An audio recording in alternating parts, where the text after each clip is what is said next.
أعوذ بالله من الشيطان الرجيم بسم الله الرحمن الرحيم رب اشرح لي صدري ويسر لي أمري واحلل عقدة من لساني يفقهوا قولي। আপুরা, এখানে আজকে আমরা তাওরাত নাজিল হওয়ার এই বিষয়টা নিয়ে কথা বলবো, এবং আপনারা যদি এই আয়াতগুলো পড়েন তাহলে আপনারা দেখবেন যে মানে প্রাথমিকভাবে মানে মুসা আলাইহিস সালাম কে বলা হয়েছিল যে ওনাকে মানে তাওরাত ওনার উপর নাজিল হবে, তার আগে উনি 30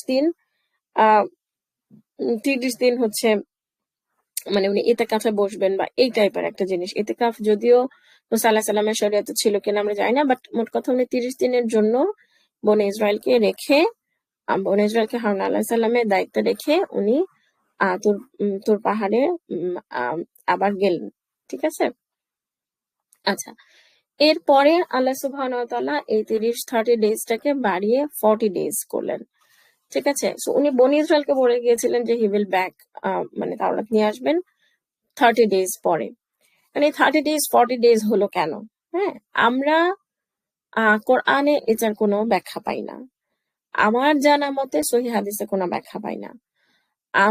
আমরা যে জিনিসটা শুনে আসি এগুলো হচ্ছে বিভিন্ন তাফসির গ্রন্থে আছে যে উনি 30 দিন রোজা রেখেছিলেন, তারপরে মুখ থেকে গন্ধ ক্লিন করার জন্য উনি মিসওয়াক করে ফেলেছিলেন, তখন আল্লাহ ওনাকে আরো 10 দিন আম, রোজা রাখতে বলেছিলেন, বিকজ উনি রোজাদারের গন্ধ টা হচ্ছে উনি পছন্দ করেন।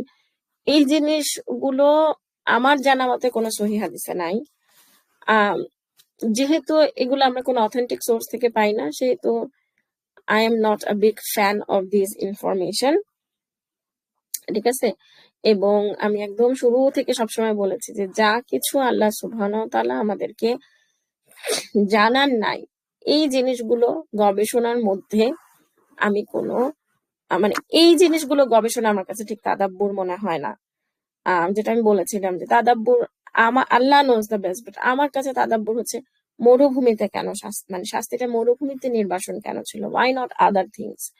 অথবা বাছুরকে মানে গরুকে কেন জবাই করতে বললেন, কেন হাতি ঘোড়া বা মুরগি ছাগল না? এগুলো আমার কাছে তাদাব্বুরের বিষয়। তো যাই হোক, এখন মূল পয়েন্টটা যেটা, সেটা হচ্ছে যে তাওরাতের মূল মেসেজের কথা আমরা বলেছি। নেক্সট স্লাইড যেটা, যে যখন মুসা আলাইহিস সালামের তাওরাত নিয়ে আসতে দেরি হচ্ছিল, এই যে প্রায় 8-9 দিন হয়ে গেল, তখন মানে তখন তো বনী ইসরায়েল অস্থির হয়ে গেল।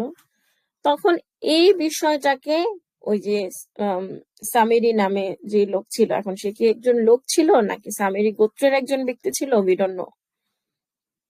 সো সে এই জিনিসটাকে কাজে লাগালো। সে বলল যে সে আসলে দুইটা জিনিসকে কাজে লাগালো। একটা হচ্ছে যে বনী ইসরায়েল অস্থির, মুসা আলাইহিস সালাম কেন আসছে না। আরেকটা জিনিসকে সে কাজে লাগালো যে বনী ইসরায়েল হচ্ছে ওদের কাছে মিশরীয়দের যে স্বর্ণ গচ্ছিত ছিল সেগুলো নিয়ে তারা গিল্টি ফিলিংস এ ভুগছিল। এই গিল্টটাকে তারা কাজে লাগালো। এখন এটাকে কাজে লাগিয়ে সামিরি যেটা বললো, দেখেন কথাটা চিন্তা করেন, বললো যে মুসা আল্লাহকে খুঁজে পাচ্ছে না, খুঁজতে ওর দেরি হচ্ছে। কিন্তু দেখো, এইখানেই হচ্ছে গড।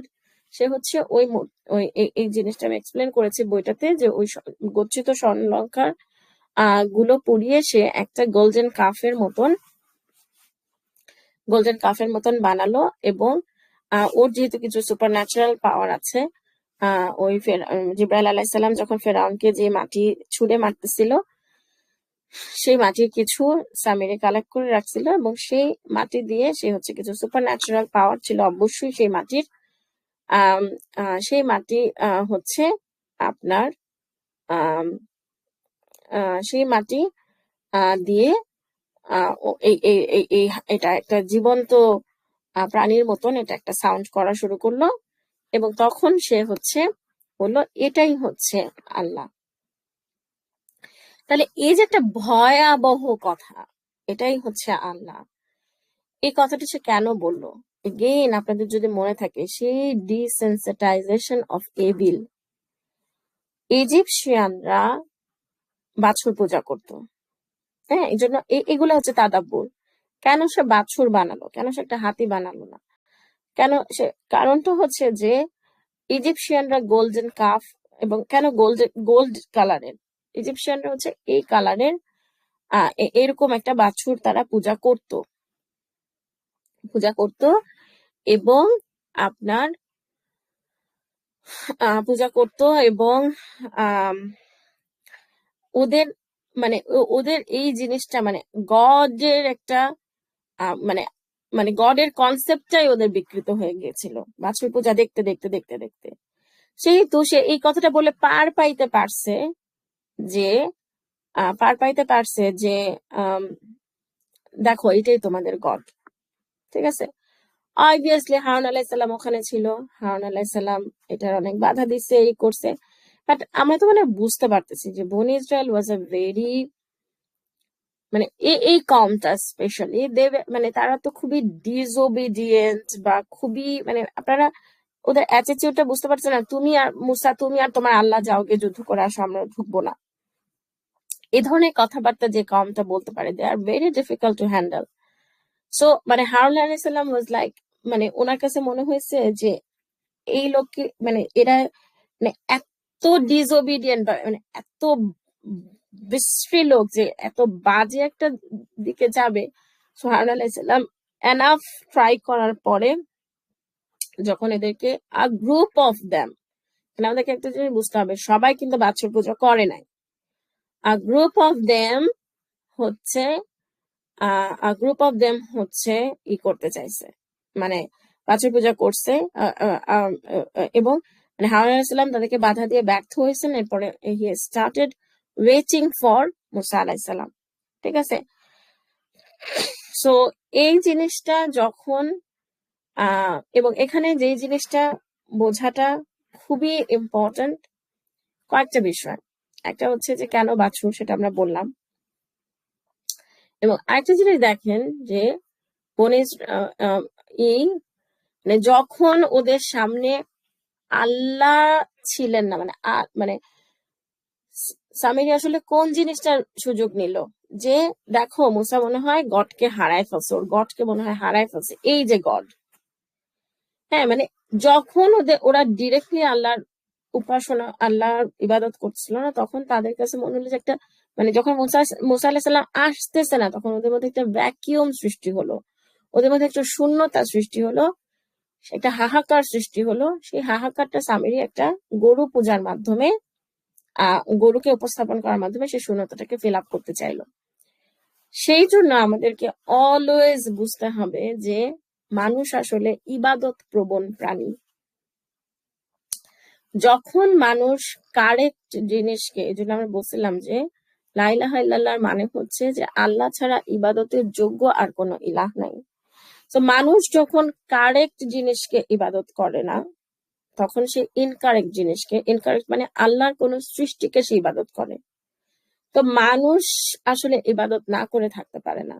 এবং এখানে আমি আপনাদেরকে অনুরোধ করছি একটা অবজারভেশন করার জন্য, যে যারা সো কল আপনি মুক্ত মনা বলেন, খুব সংস্কৃতি মনা বলেন, আপনি দেখবেন যে তাদের সনাতন ধর্মের প্রতি আপনি তাদের একটা খেয়াল করবেন, ইনক্লাইনেশন খেয়াল করবেন। যারা সো কল্ড নাস্তিক বা যারা নিজেদেরকে অনেক সেকুলার হিসেবে দাবি করে, তাদেরকে আপনি দেখবেন পয়লা বৈশাখের এই মঙ্গল শোভাযাত্রা, এসো হে অগ্নি স্নানে সূচি হোক ধরা, ঠিক আছে, এই ধরনের কথা, এই ধরনের বিষয়ের প্রতি তাদের একটা ন্যাক আছে। সো মানুষ যখন কোনো আল্লাহর ইবাদত করে না, তখন সে অবশ্যই কোনো সৃষ্টির ইবাদত করে। This is a very important concept, যেটা আমাদের বোঝা উচিত। যে যেমন এই কথাটা আমি সবসময় বলি, যে এই যে বলা হয় যে মেয়েরা কেমন ড্রেস করবে, এটা কেন মানে আরেকজন কেন ঠিক করে দিবে। আচ্ছা ঠিক আছে, আমি যখন বোরখা পরে বাইরে যাচ্ছি, তখন হ্যাঁ আল্লাহ সুবহানাহু ওয়া তাআলা বলে দিচ্ছেন আমার ড্রেস কোড কি হবে।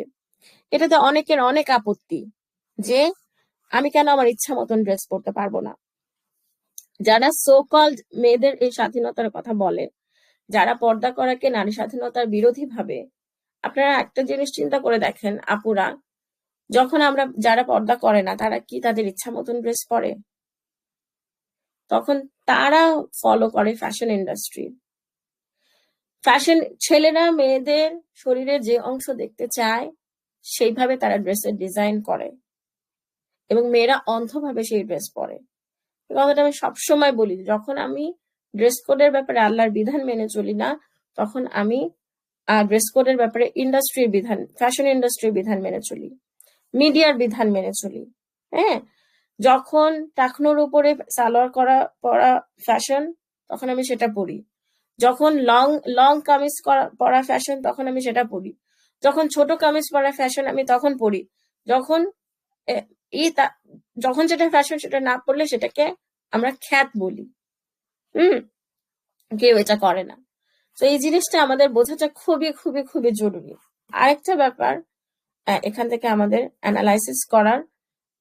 অ্যানালাইসিস করার সুযোগ আছে, সেটা আমরা আগামী পর্বে কথা বলবো এটা নিয়ে ইনশাল্লাহ, যে এই বাছর পূজার এই ঘটনাটার আরেকটু অ্যানালাইসিসের দরকার আছে।